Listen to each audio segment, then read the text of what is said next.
Not too many artists can claim a US #1 selling record by the age of 17. Britney Spears can, and that's only part of her story. Born in Louisiana, USA on the 2nd of December 1981, Britney Spears has always been destined to do great things. Her amazing passion for performing began during her childhood, and at the age of 8 she was discovered and signed to a New York agent. She worked hard, spending her summers at the Off-Broadway Dance Center and Professional Performing Arts School. During this time, she started picking up work in television commercials.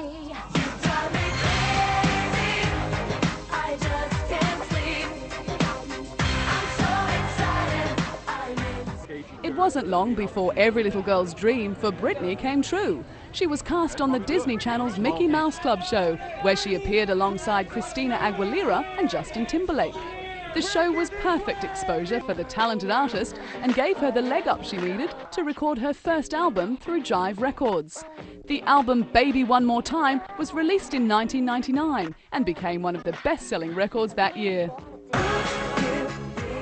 Oops, I Did It Again came out in 2000, and the album sold 1.3 million copies during the first week of its release, beating Mariah Carey's record for the highest first-week sales by a female solo artist.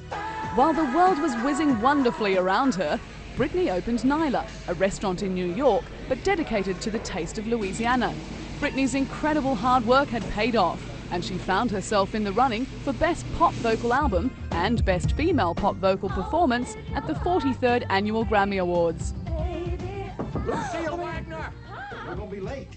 I had done 2 tours, 2 albums, and I'd been so confident with those 2 things, because that's my heart and my soul, that's what I'm supposed to do. And it was like when I first began to do the movie, I was like, okay, I'm doing a movie now. What do I do? You know, it was just very new for me.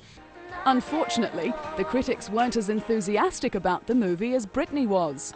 Around the same time, her third self-titled album, Britney, failed to impress the fans.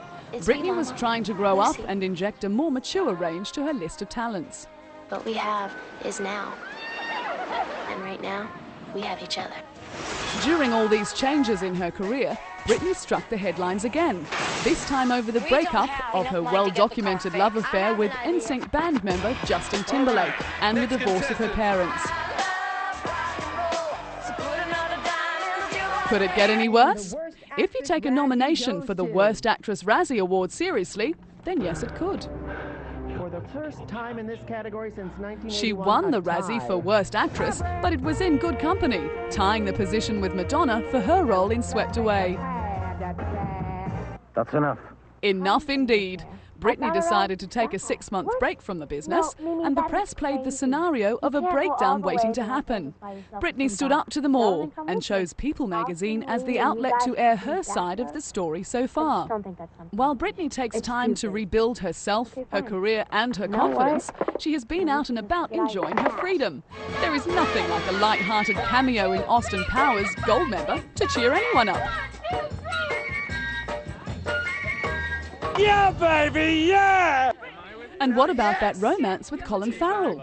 Let's face it, Britney Spears has been to the top, and if history is anything to go by, you'd be crazy to think she won't be up there again.